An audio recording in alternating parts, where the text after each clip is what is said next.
Ben ritrovati con l'informazione flash di New Sicilia.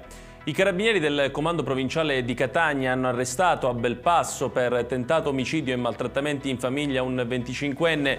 L'uomo è accusato di aver tentato di strangolare la moglie, di aver rischiato di soffocarla con un pezzo di stoffa che le aveva inserito nella gola per non farla urlare e di averla poi picchiata con il manico di una scopa. L'aggressione è avvenuta nella loro abitazione dove erano presenti i loro due figli minorenni.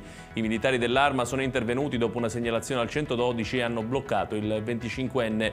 L'uomo è stato poi arrestato e su disposizione della Procura di Catania condotto in carcere. Secondo quanto ricostruito dai carabinieri, l'aggressione sarebbe avvenuta al culmine di una lite per divergenze nella gestione di un conto bancario cointestato.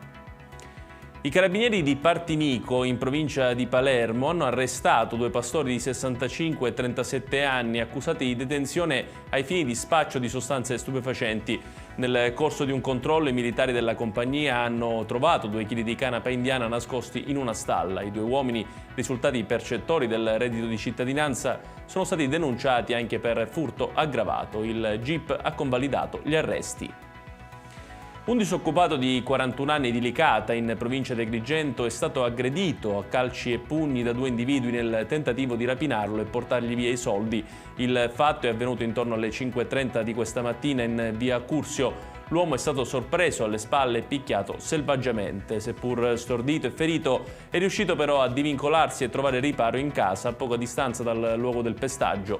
I due malviventi invece sono fuggiti. Il 41enne poi ha chiamato le forze dell'ordine e i soccorsi. Immediato il trasferimento all'ospedale San Giacomo d'Altopasso, dove i medici gli hanno diagnosticato una ferita alla testa e la rottura del naso.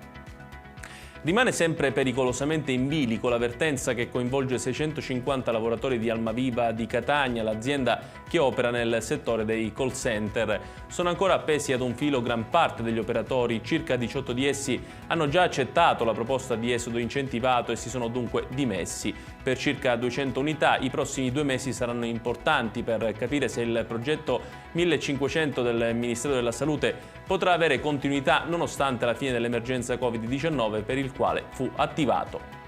Ed è tutto per questa edizione, il prossimo appuntamento col TG Flash alle ore 14.